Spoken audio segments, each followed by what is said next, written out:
Well, only feels like a short time ago that Season 2 finally ended, but that was down to the Foster brothers being overbooked for scores for various other shows, so the rest of Season 2 was ready to go for Thunderbirds, but the Foster brothers just didn't get round to doing the scoring, but it got done, it got resolved, and it's actually nice to have not such a long transition from one season to another. I mean, a couple of months, I'm fine with that. Well, as far as action goes for most Thunderbirds episodes go, see what I did there? It was action-packed, the pacing never let up, which is what you really need for a season opener. You just need, go, go, go, not go, go Thunderbirds, because I think Saban might have a few issues with that. Although, having said that, I now have this weird image of Scott and the others just looking to the sky going, we need dinosaur power now. Oh dear. Oh, that'll be interesting. But,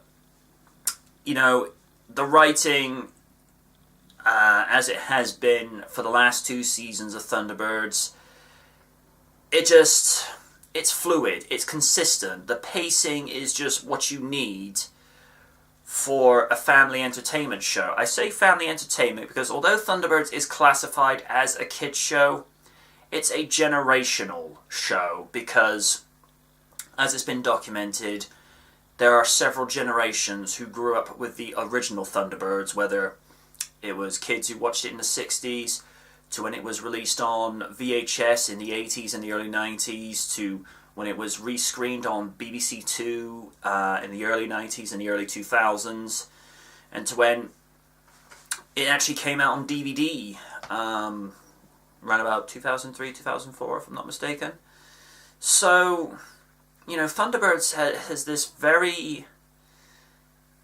I think it's got a timeless quality because it's a view of the future from a 1960s perspective, but it's a lot of stuff that is actually now slowly starting to catch up. That's just what's the great thing about it is. And, you can tell, and I've said this so many times before, particularly with the writers and producers, you can tell they have an unmeasurable passion and love for this franchise and where it began from, so they want to be as faithful and as respectful to where it came from. I kind of figured the Hood would get hench people. Again, I can't say hench men because one of the hench persons is a woman, and yeah, let's not go there. Here's the thing, I felt like they're the kind of generic assistants that you've kind of seen before. One's got the snarky wit, and one's just the token heavy muscle for hire and what have you. So with Fuse, he's going to be problematic, I think, for someone like Virgil, because Virgil is the muscle of the group, but Virgil has a level of being the peacemaker and one who's the most reasonable one. And because he's very hands-on with demolition expertise and heavy lifting, I think Fuse will give Virgil a lot of trouble. Havoc, I think, is going to be the most problematic for say, someone like Brains and KO because of the fact she's just a master hacker. And I'm just going to throw this out there. I kind of got the impression Havoc's suit design and the way with her facial expressions, I kind of feel like she was that the producers were inspired by Overwatch. Just this very agile combat suit and just this, like I say, very facially expressive. Because I think that's the character of Tracer, who wears the yellow suit in Overwatch. Comment section below if I've got it wrong, and it's me. You all notice by now. Chances are I have. The drones, while they're helpful, I kind of got a Terminator 3 Rise of the Machines vibe from them. Just the way they were shaped and the way they moved, because they were very similar to the drones from Terminator 3, and one of the very few reprising aspects of that movie was Arnold. The rest of the movie, awful. Awful. Awful movie. But yeah, there's not really much I can say more for writing, because, as I've said, the writers know what they're doing with the show, and I'm kind of hoping for this season we don't have it dark like we had it for the previous season, where Thunderbird 4 got crushed in half, and, you know, the angles with the mechanic, it went to some places where you thought, ooh, this is pretty dark and deep for a family show. But, again, writing, first class. As for the cast, the regulars turn in decent performances, as they so often do, and to be fair, they have played these roles so consistently now that it's like second nature to them. It's kind of like Crispin Freeman, who played the role of Zelgadis Greywords in the Slayers TV series. When he came back to voice Zelgadis for the ADV direct-to-DVD movie Slayers Premium, he hadn't voiced Zelgadis in 3-4 years by that point, and he was worried that, you know, would he be able to do it again effectively? And first couple lines like, oh yeah, I know this. So it's like second nature for them. As for the vocal cast who were designated to play Havoc and Fuse, I'm just going to say this. I'm just going to say this here, guys.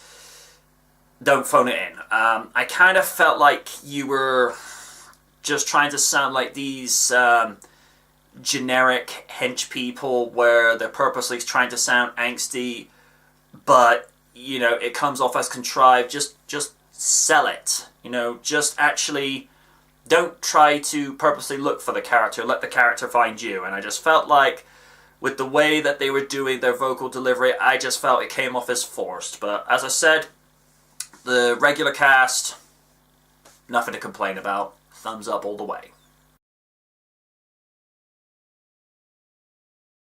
Well, as I've documented so many times before with animation, it's Weta Workshop, so you know what you're getting.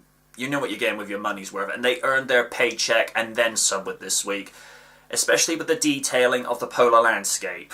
And they've gotten really decent with the underwater scenes, particularly whereas in Season 1 you wouldn't see Thunderbird 4 actually breaking the water and actually going underneath.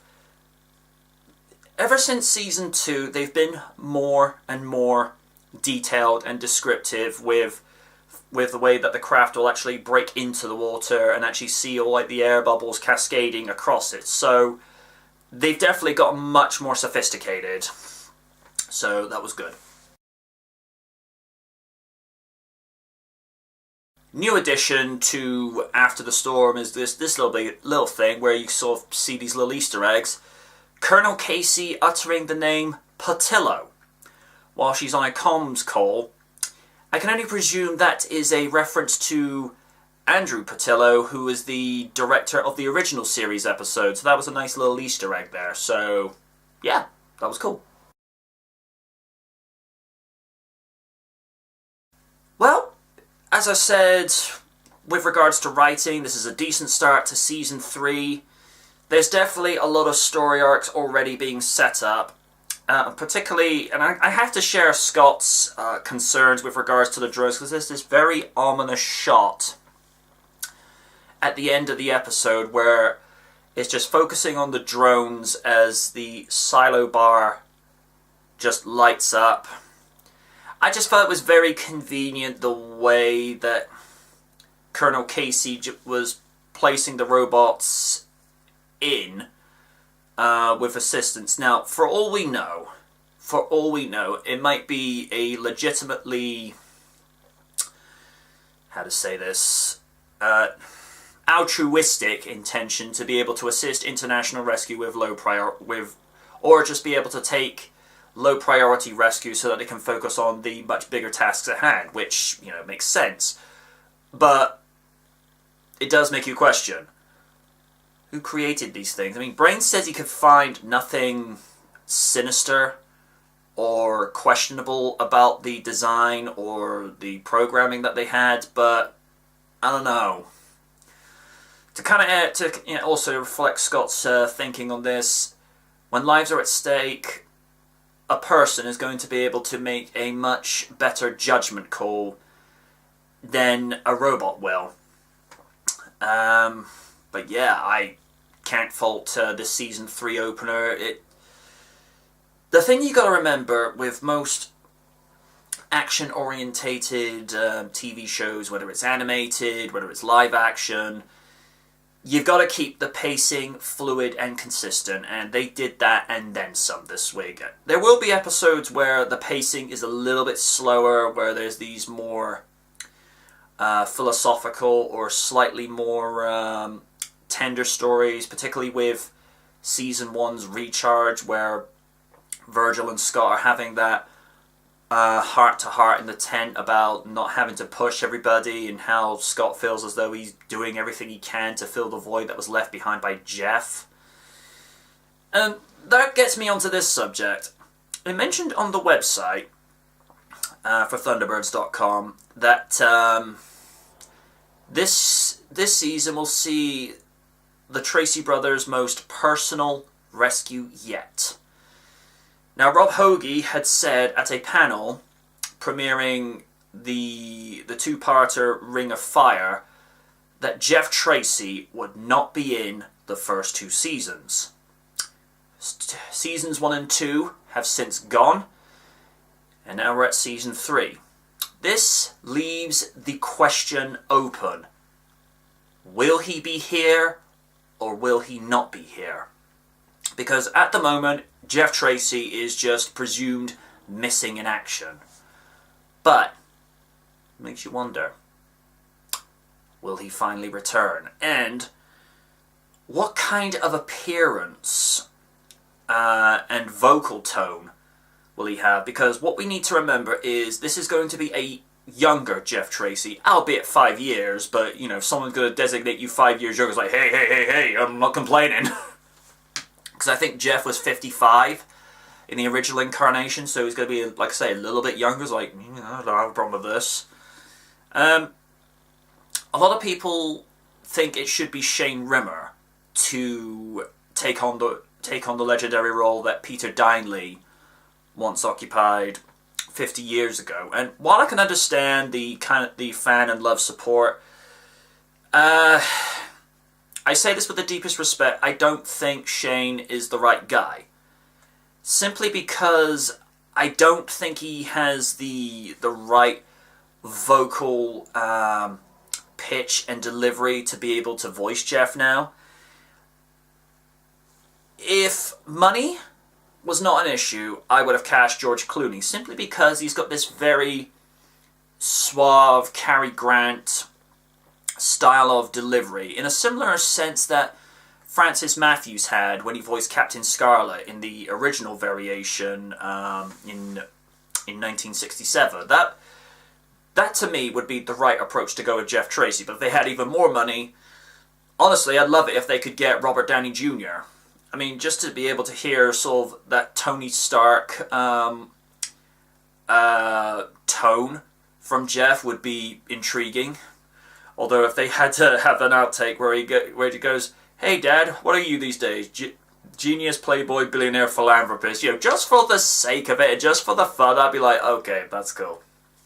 But if they're not able to get George Clooney, they won't be able to get Robert Downey Jr., not on the paychecks he gets with his Avengers movies. I think, honestly, go for someone unknown and let them mold the way that they want, how they feel Jeff should be represented, because Peter Dineley was Jeff Tracy. He just had this this very kind of larger-than-life tone in his delivery, from whether it's with the countdown or just the way he would be giving the boys directions and orders. So, you know, it'd be like one of these days if the, you know, as and when the sad inevitable happens and Kevin Conroy is no longer on this world, who would you get to replace him as the voice of Batman? Because Conroy is a legend in the same manner and context that Dineley is as Jeff Tracy, because those are going to be some pretty big shoes to fill. So, yeah, we'll just have to wait and see. But I'm intrigued to see what the producers and the writers are going to go for, because, hey, they might surprise us. You never know. But until then, folks, see you next mission, and good night from the night. We're back.